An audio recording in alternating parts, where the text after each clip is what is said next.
Hello, and thank you for joining with us again for our midweek reflection. In 1953, a man called Dag Hammarskjöld was appointed as the Secretary General of the United Nations, the youngest person ever to hold that appointment. He kept a diary and he noted in most days some of the things that he had been thinking. We would now call it a journal, I suppose. One night he wrote these words. It was near the end of his life, and he was thinking about the kind of life he had lived and what the future would hold. And he said this: "For all that has been, thank you.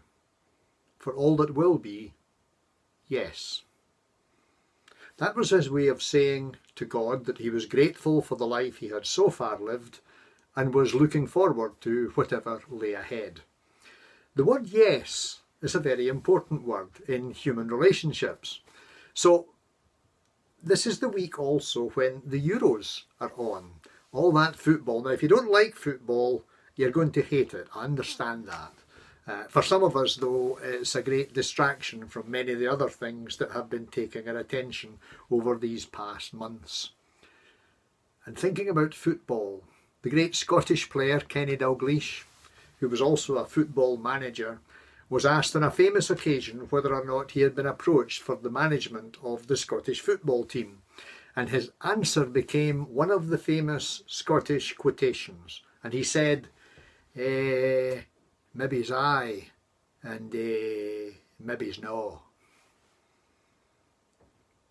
Maybe yes, maybe no. That kind of ambiguity, that kind of not letting people know what you are really thinking or what's really happened, is not helpful. And that's why the word yes, when it's definite, is so helpful. So think about it. You say to somebody, "Will you help me with this?" And they say, "Yes." "Will you help me to fill in this form?" "Yes." "Will you come with me to the doctor?" "Yes." "Do you love me?"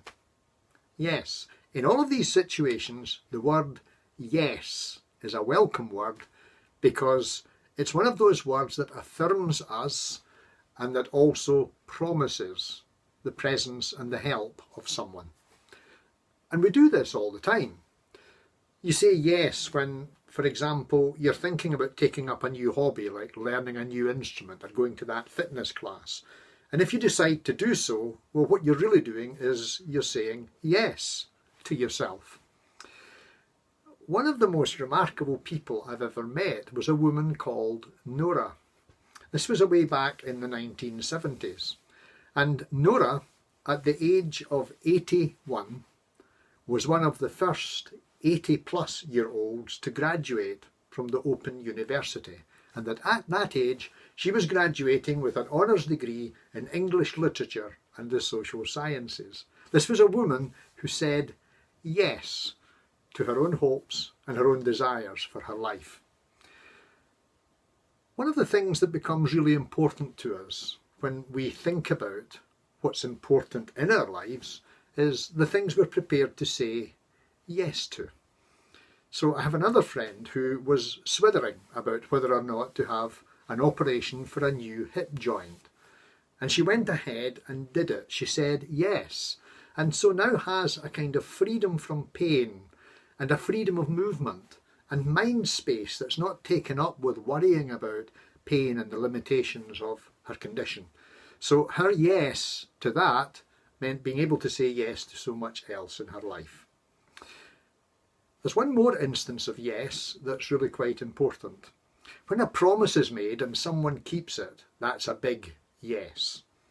When someone's there for you, to support you and care for you, somebody who's got your back, that's their yes to you. Well, as a Christian, it's probably more important than anything else to remember that in Jesus, God has said yes to the world, to human beings like us, and yes, to us personally. And the Apostle Paul once told a crowd of Christians in Corinth that Jesus is God's yes to to all his promises. All God's promises find their yes in Jesus. Forgiveness, that's a yes. Peace of mind and heart about the future, though not everything will be okay, that's still God's yes. Yes, I will be with you.